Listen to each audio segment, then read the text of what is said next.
Rich dad poor dad. Chapter 1 lesson 1। पाठ 1। अमीर लोग पैसों के लिए काम नहीं करते। गरीब और मध्यम वर्ग पैसे के लिए काम करते हैं।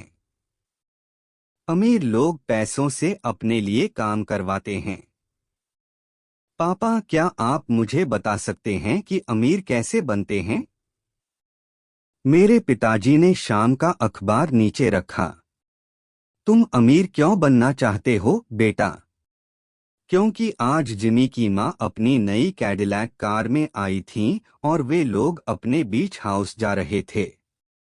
उन्होंने अपने 3 दोस्तों को बुलाया, लेकिन माइक और मुझे नहीं बुलाया। उन्होंने कहा कि हमें इसलिए नहीं बुलाया गया क्योंकि हम गरीब बच्चे हैं। उन्होंने सच में ऐसा कहा? पिताजी ने हैरानी से पूछा। हाँ पिताजी, बिल्कुल, मैंने दुखी होकर जवाब दिया। मेरे पिताजी ने चुपचाप सिर हिलाया, चश्मा ठीक किया और फिर से अखबार पढ़ने लगे। मैं वहीं खड़ा होकर उनके जवाब का इंतजार करता रहा। वह साल 1956 था। मेरी उम्र 9 साल थी। किस्मत के खेल से मैं उसी पब्लिक स्कूल में पढ़ता था जहां अमीर लोग अपने बच्चों को भेजते थे। हम एक शुगर प्लांटेशन वाले शहर में रहते थे, हवाई में। वहां के मैनेजर, डॉक्टर, बिजनेस मालिक और बैंकर अपने बच्चों को इस पब्लिक स्कूल में भेजते थे। लेकिन छठी कक्षा के बाद उनके बच्चे प्राइवेट स्कूल चले जाते थे। क्योंकि हमारा घर उसी सड़क पर था, इसलिए मैं भी उस स्कूल में पढ़ता था। अगर घर सड़क के दूसरी ओर होता तो मुझे दूसरे स्कूल में जाना पड़ता जहां मेरे जैसे परिवारों के बच्चे पढ़ते।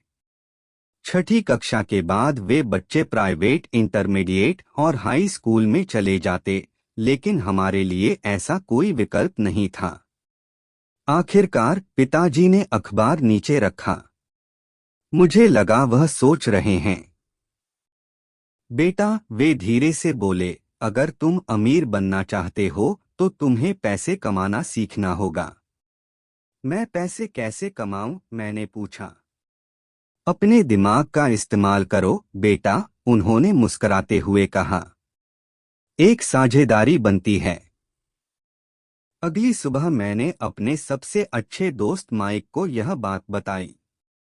जितना मैं समझ पाया, माइक और मैं ही इस स्कूल के अकेले गरीब बच्चे थे। किस्मत से माइक भी इस स्कूल में था। ऐसा लगता था जैसे किसी ने स्कूल की सीमा रेखा गलत खींच दी हो और हम अमीर बच्चों के बीच फंस गए हों।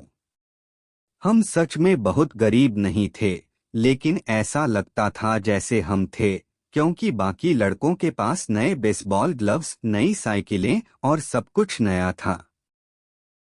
माँ और पिताजी हमें जरूरी चीजें देते थे, खाना, कपड़े, घर, लेकिन बस इतना ही। पिताजी हमेशा कहते थे, अगर कुछ चाहिए तो मेहनत करो।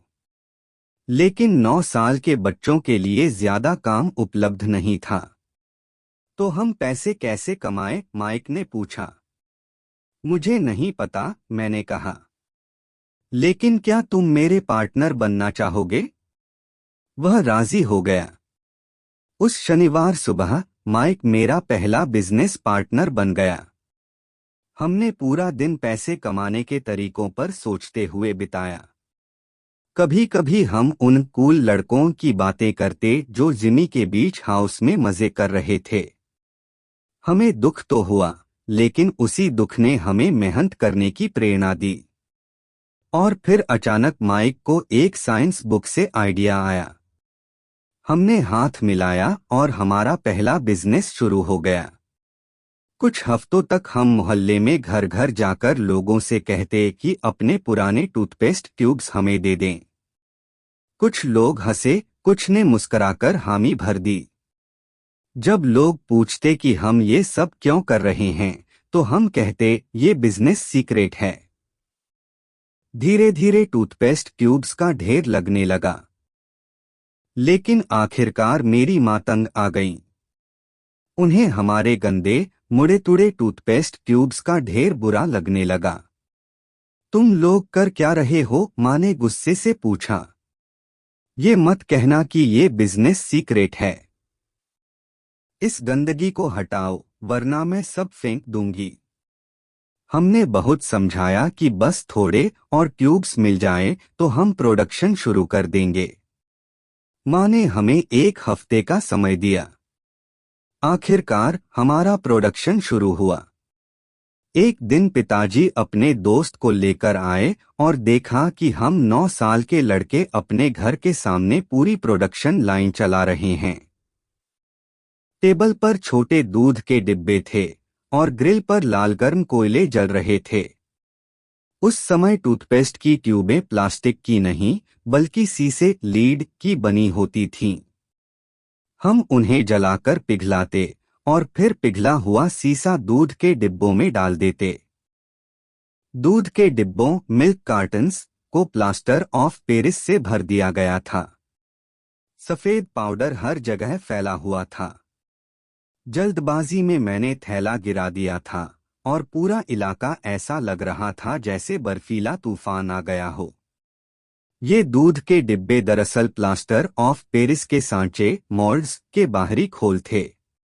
मेरे पिताजी और उनके दोस्त देख रहे थे जब हम सावधानी से पिघले हुए शीशे मोल्टन लीड को प्लास्टर ऑफ पेरिस के घन क्यूब के ऊपर बने छोटे छेद से अंदर डाल रहे थे।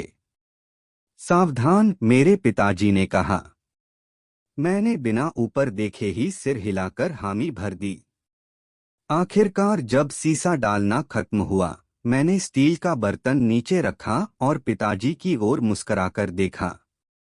तुम लोग क्या कर रहे हो? उन्होंने थोड़ा संकोच से पूछा। हम वही कर रहे हैं जो आपने कहा था। हम अमीर बनने जा रहे हैं, मैंने जवाब दिया। हाँ, माइक ने कहा, मुस्कुराते हुए और सिर हिलाते हुए। हम पार्टनर हैं। और इन प्लास्टर के सांचे में क्या है? पिताजी ने पूछा। देखिए, मैंने कहा, ये वाला बैच अच्छा होना चाहिए। एक छोटे हथौड़े से मैंने उस सील पर हल्की चोट की जो घन को 2 हिस्सों में बांटती थी। सावधानी से मैंने ऊपर का हिस्सा उठाया। अंदर से प्लास्टर का सांचा टूटा और उसमें से शीशे का एक निकेल सिक्का गिर पड़ा। ओह नहीं, पिताजी चौंक उठे। तुम लोग शीशे से निकेल सिक्के बना रहे हो? हाँ बिल्कुल, माइक ने कहा। हम वही कर रहे हैं जो आपने हमें कहा था। हम पैसे बना रहे हैं। चैप्टर 1 लेसन 1 का पहला पार्ट यहीं खत्म होता है। अगला पार्ट देखने के लिए हमारे चैनल को सब्सक्राइब करें और बेल आइकन को दबाकर नोटिफिकेशन ऑन रखें।